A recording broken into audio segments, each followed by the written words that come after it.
Hey guys, welcome back for our restoration project. Today in Las Vegas we have an incredibly windy day, so please bear with me on some of the background noise inside the booth here. So what we're going to do, we're going to install this gas tank, or try to install this gas tank during this video. We are waiting on a few parts to come in, but they should be here within a day or two. I've gone ahead and already done all the preliminary work needed to prepare the gas tank to go into the car. We'll take a look at each of those details up close and see what's needed to get the tank ready. So the best way really to do this, I think, is to get the front of the car up high enough where we can crawl underneath it and work comfortably from the bottom side. So the tricky part about this gas tank, when we get it into place, the hookup of the fuel line of the filter into the fuel tank is going to be a very tight and awkward spot to work in. So the more space we have, the more comfortable down there we can be, the better that's going to be. Let's go underneath and take a look and see what that looks like. So the first thing we'll need to do is remove the cover plate so we can gain access to our fuel line. This is the main problem down here, is getting access to that, and also our drain plugs are going to be back here right up against our cross member here. So we'll have a little bit of room once we get the gas tank in place and elevated up off the body here, but we're not going to have a whole lot of room in there. It's going to be very, very tight getting that in there. And you can see our fuel line here sneaking back and wrapping over our steering and then back into our hard line. So not a whole lot of room to work in there to make all this happen, but there is enough room to get it to work without any issues. Yesterday I did a couple things to it. I filled the inside of the tank with water, a couple different soaps. I'll show you a little clip I did from that yesterday. So what we did is we basically filled the tank up about half full, put a plug in the end here where our fuel line and filter is going to go, plugged it up, and then really swished things around, move it around, and did it on some soft towels so we don't scratch or damage our tank, and vigorously just shake it up really good. And then put a hose in the end here and in here and just power flush that thing out. Just let gallons and gallons of water run through it. Nice warm day, a little bit of breeze to help us out there. Once you get all the water out of there, you can pick it up, lift it, twirl it all around, make sure you got everything out, and then run compressed air down inside all the cavities through here, through this opening here, down on the inside here. Just blow air all around to flash dry it so we don't get any kind of flash rust setting up. Let's take a look at that and see what that looks like.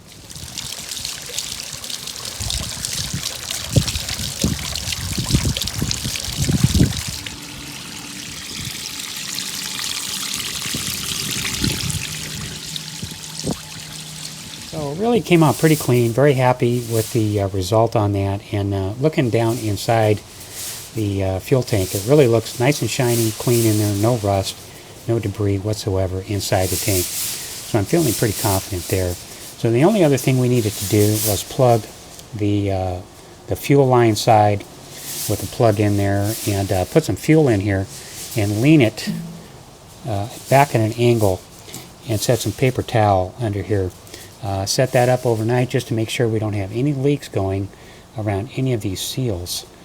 If we have a leak there after we put it in the car, it'd be really painful getting this thing back out again once we have fuel in it. So it's a really good idea to do a leak test first, make sure everything's going to seal up good, and then we can move on. The other thing we need to do that's really important is we need to get to a bare metal situation where our seal is going to sit down for our sending unit on top of the tank, also our breather hose sliding over here, and our fuel filler hose. The reason we want to do that is because I painted this gas tank, so underneath this gray we have some undercoating under there, which is very soft. Base coat is not very adhesive anyways, and then we've got it sealed over with a urethane, which is very tough. But the problem is if fuel gets underneath the paint, it'll lift it. Eventually it'll work all that paint loose on there and around here, and it'll start flaking off and dropping down in your gas tank and plugging everything up. So we really want to make sure we've got everything stripped back so we don't have any issues down the road with paint working itself loose. And then the other thing we need to check for is going to be the mating surfaces of all three of our plugs and fuel screen surfaces. So what's going to happen is our copper seals or fiber seals, depending on what you're using, is going to mate up against that with all three of these fully nutted down. If the machine surface on this tank is the slightest bit irregular, off kilter a little bit, or a little bit of a ridge on here, you're not going to get a good seal on that. So this particular tank, when I received it, real nice condition tank, new out of the box, but these three surfaces here definitely needed some work. So what I did, I took a file, flattened them out, all three surfaces, and I took a hard block and some 600 grit and just machined them down until I got a nice flat acceptable surface. And so now it seems like everything's going to mate up correctly and seal correctly. So if you're the slightest bit off kilter in there, you're not going to get it to seal. And then the fuel screen for this particular setup is going to be an early fuel screen. It's an 8mm outside diameter fuel inlet, and here's the part number for that one. So also for the same fuel tank here, if you're doing a 69 through 73 911E or S, that's going to require a 10mm fuel inlet, and that's what that part number is going to be. And then you can see, comparing them side by side, quite a bit bigger. Alright, so we got that one tightened down. So next let's install our bottom seal around the outer edge, and that'll be the part number for that.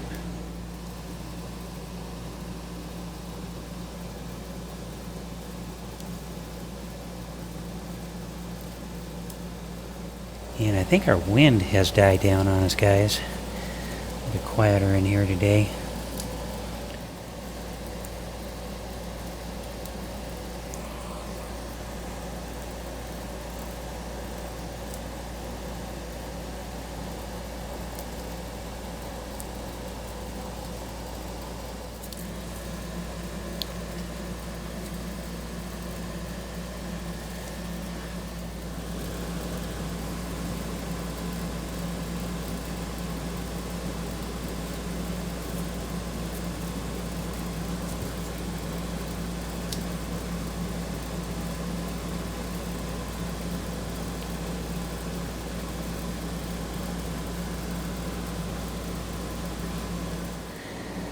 Real nice quality seal from Porsche.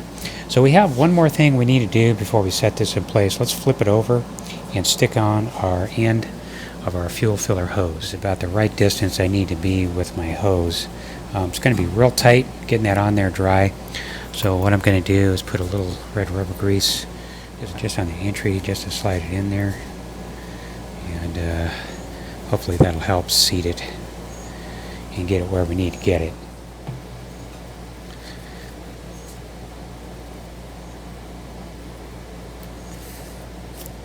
Alright, right about there should work for us.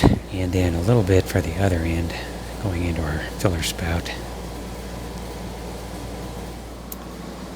Alright, let's take a look at the inside here and see what we need to do to get the area ready. So I'm pulling my fuel hose to the center there, and that should give us easy access to plug in. Also, I'm pulling my vent hose and fuel sending unit plug-in up and taped up out of the way. Don't have anything to worry about there. And then also the fuel filler spout.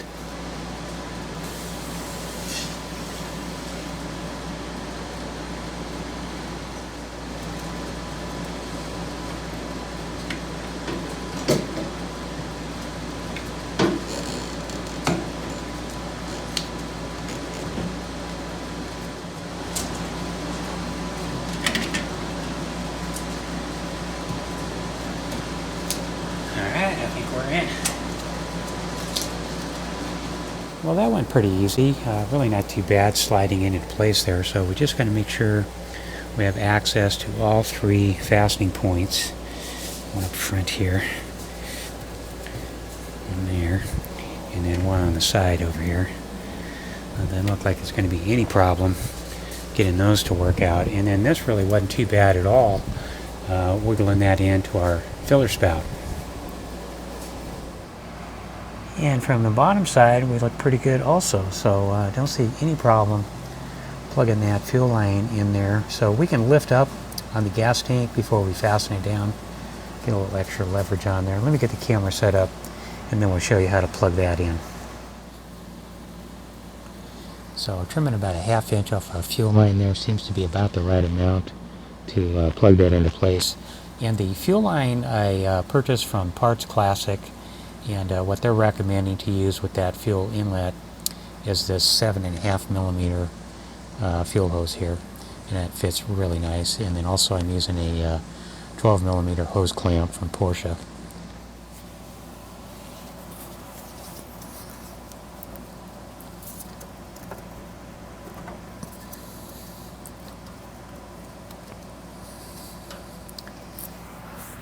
And then we just got to make sure our clamp has got the screw positioned where we can get at it with a screwdriver. Well, I think we're looking pretty good from the bottom side. Let me go ahead and put this cover plate back in place, and we'll go back up on top and finish her up. Next, we'll put our 3 hold-down clamps in place with some new socket head bolts. So what I'm using on the bottom side is some of our black seam sealer. And what that's going to do, it's going to give it a little bit of grip as it bites down into the undercoating on the car and also the tank. So our original clips, they were like a vinyl rubber coating on there, gray rubber coating. Not able to replicate that, but I think our seam sealer will do just as good a job of getting a good grip on that. These are just basically sandblasted, and then POR 15 on top of that should give it a nice finish, and some extra hard socket head bolts. And then for our clamps, just running those in finger tight and just kind of wiggling the tank around. Once it's in place there, you can kind of seat it and position it to equalize all 3 areas there. Once you like everything, you can start running them in kind of a torque pattern. And also it works best with a washer under those socket head screws. Okay, so we're just going to pause here for a little bit until our parts come in. I'm waiting on a seal for our fuel sending unit and a couple of clamps for our breather hose there. As soon as those come in, we'll finish her up. Right, so we got our clamp set in here. These are low pressure clamps, and so what I'm trying to do is I'm trying to reduce the size on the fuel vent hose. So this fuel vent hose for this tank, a little bit larger coming out of the top there than the original tank.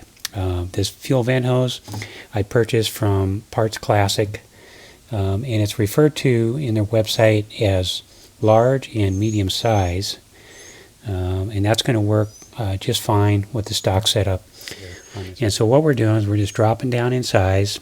I'm using a 3/4 to ½ inch plastic reducer, and then we're just going to slip over the larger end there, drop it down to our smaller hose with our clamps, and that should work out just fine. Let me go ahead and wrestle with that. A little tough to get the camera in here now that I'm bending over. We'll get that put into place and take a look at it. And that's going to be our finished look. So I think that's going to work out just fine for us. Also, I'm going to make this set of low pressure clamps available in our new store. Assorted set. What we're using here is 22 millimeters at the large size here, and 15 millimeter on the small size.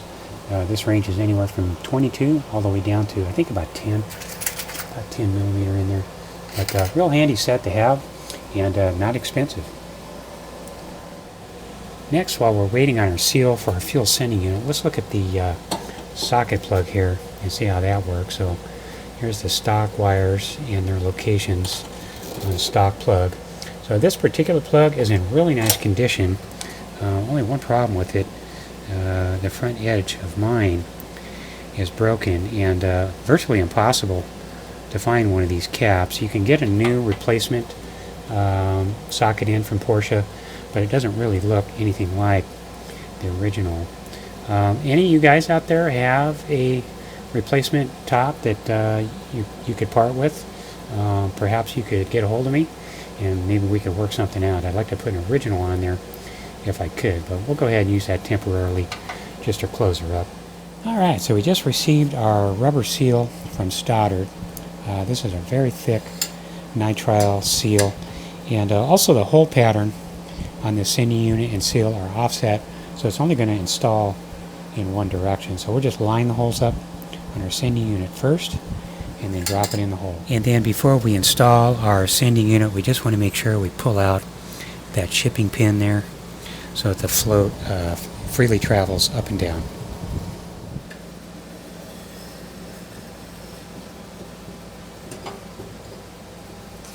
So that'll be our hole pattern and layout. And then the screws we're using are just refinished originals with aluminum washers under the heads. And why we're using aluminum washers, I'm not really sure, but that's what came off of there. It may have something to do with corrosion with the fuel or electrolysis. Not really sure why, but that's what we're putting back. Also, Loctiting our screws would definitely not be a bad idea, particularly in this location. And then running a torque pattern around our screw set until the seal is fully compressed and seated, and those screws will end up nice and tight. And then one other thing I like to do before we plug our socket end in there is anytime I have a real tight metal-to-metal electrical contact, I like to put just a thin film of petroleum grease on those contacts. That's going to do a couple things for us, and it's just a film. We're not loading it up with grease here. What that's going to do is going to be a constant moisture barrier, so you'll never have any corrosion in there, and then also it'll be easy to remove and put back on if we ever need to service it. And then plugging in our broken socket cap. So that little kerf in the end there, that's just a locator. You can only put it on one direction. And that's it. And then taking a look at our fuel filler hose clamps, they're all tightened down now, and that would be the position they should be in. And then one other thing to note here, I did not peel back to bare metal the upper fuel filler hose section, and the reason I didn't do that is because that particular piece was coated with POR 15 as a primer coat, and then top coated with urethane. I don't think we're going to have any issue there at all with paint coming up. Paint really is the problem. It's just very soft. It doesn't stick very well, and it doesn't have much adhesion. Alright guys, so we finally got us a gas tank. All we need is a little bit of gas. Well, thanks for watching, and we'll see you on the next video.